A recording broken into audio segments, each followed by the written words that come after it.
Ici, la chose la plus importante, bien sûr, c'est de déterminer sa mesure.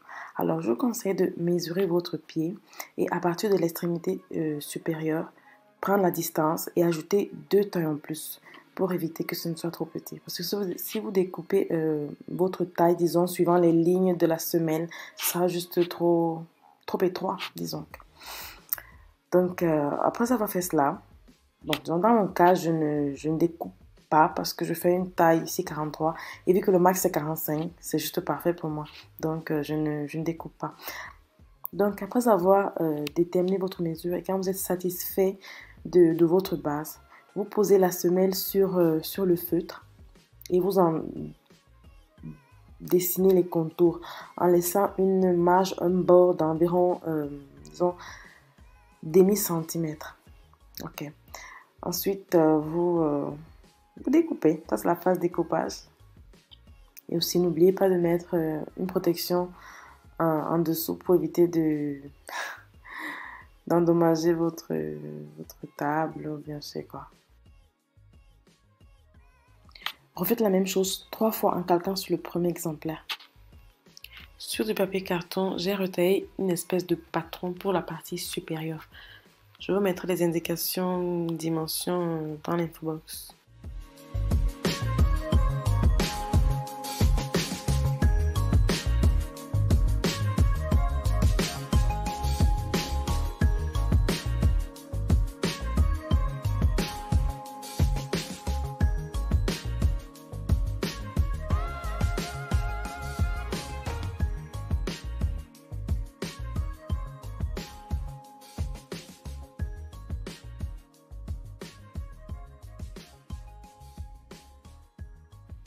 Vous remarquerez qu'ici, je découpe en suivant les dimensions de la semelle en caoutchouc. Sur le tissu principal, il faut suivre la forme, mais laisser des marges d'environ 8 cm tout autour.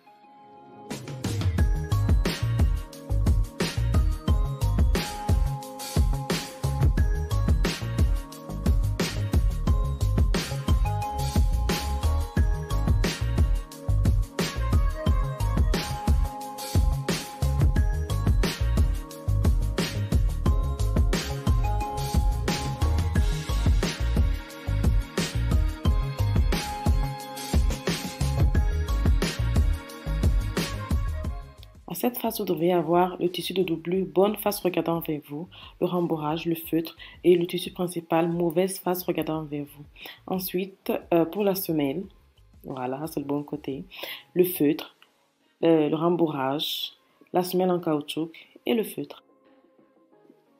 À ce niveau, prenez le tissu de doublure, le rembourrage, le feutre et maintenez-les en place avec une épingle. Ensuite, repliez comme sur la vidéo le tissu principal en maintenant avec des épingles.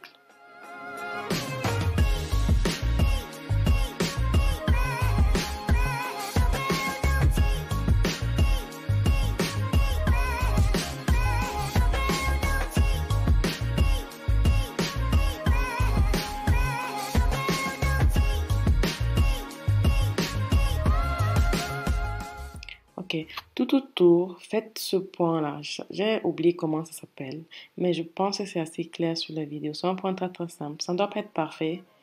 Ça doit juste être, comment dire, assez solide. Ce ne sont pas des points lâches. Donc, la ligne n'a pas besoin d'être toute droite ou quoi que ce soit, mais les points doivent être solides. Essayez de prendre avec les guides toutes les strates pour que ce soit solide et sécure.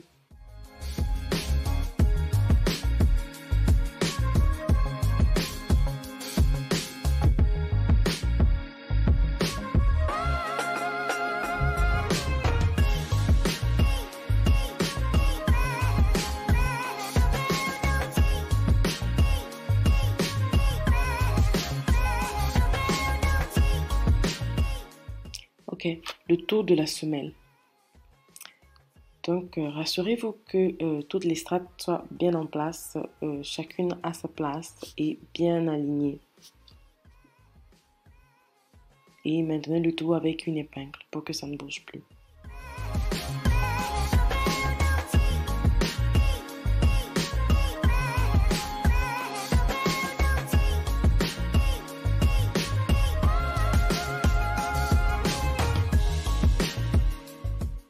pense que dans la phase découpage, j'ai oublié de faire voir la partie de ce bout de tissu. En fait, il sert juste à recouvrir la partie supérieure de la semelle, comme cela. Maintenez-le en place avec des épingles seulement sur la partie supérieure de toutes les strates, c'est-à-dire seulement sur le feutre supérieur.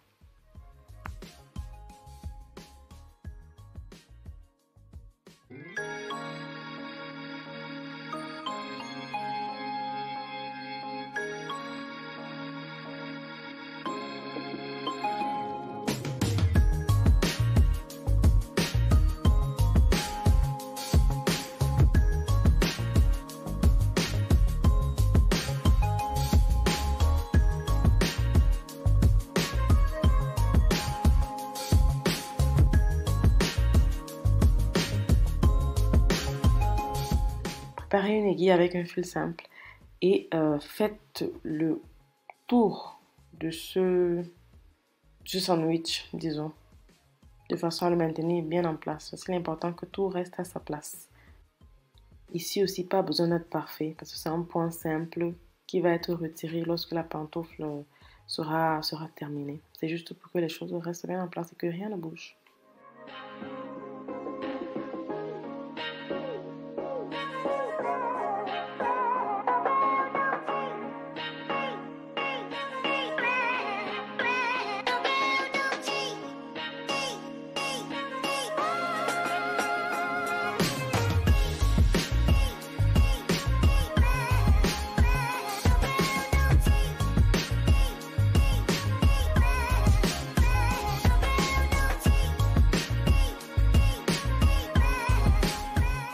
Ok, il est temps d'assembler les deux parties. Avec une épingle, maintenez la partie centrale du haut de la pantoufle à la semelle, de façon à ce que ce soit votre repère, quoi. Ici aussi, avec un fil simple et un point simple, maintenez le tout ensemble juste pour que les positions que vous avez déterminées restent telles quelles et que rien ne bouge.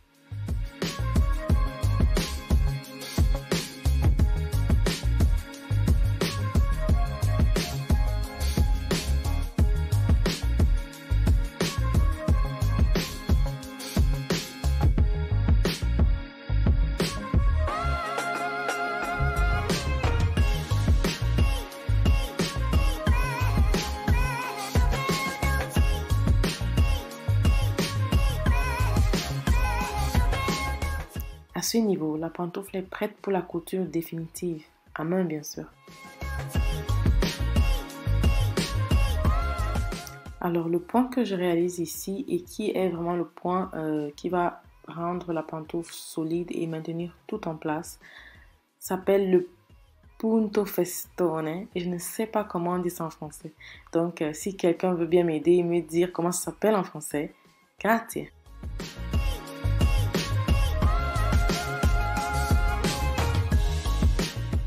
Le fil que j'utilise est un fil en polyester que j'ai superposé 100 fois sur lui-même pour le rendre solide et breakproof.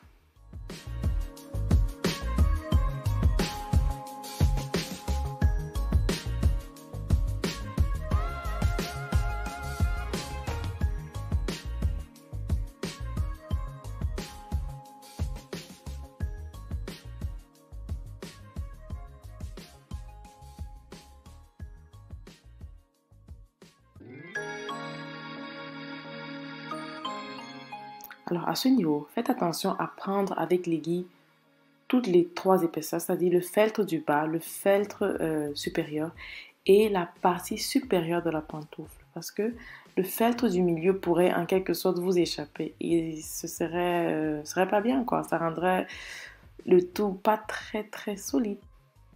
Alors, dans mes précédents modèles, je n'ai pas utilisé d'anti-dérapant, disons. Mais là, j'ai trouvé dans une boutique chinoise, c'est un antidérapant. Mais c'est un antidérapant pour les objets.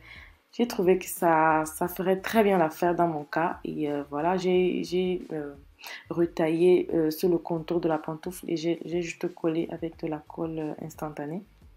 Et puis c'est très bien. Et ça rend la pantoufle encore plus solide et aussi ça protège le feltre du bas. Et puis pas de risque de tomber. En alternative aussi, vous pourriez utiliser ce gel en silicone là qui sert à faire des points antidérapants, un peu comme sur les chaussettes des enfants. Et voilà, c'est terminé. C'est un projet très facile à faire, vraiment, même pour les débutants, des gens qui savent pas trop. Moi, je sais pas utiliser la machine à coudre, par exemple. Voilà, elles font l'affaire pour un cadeau très personnel, pour une personne très spéciale. Donc voilà, j'espère que vous avez eu fun et j'espère que vous réaliserez ce projet-là. Bye!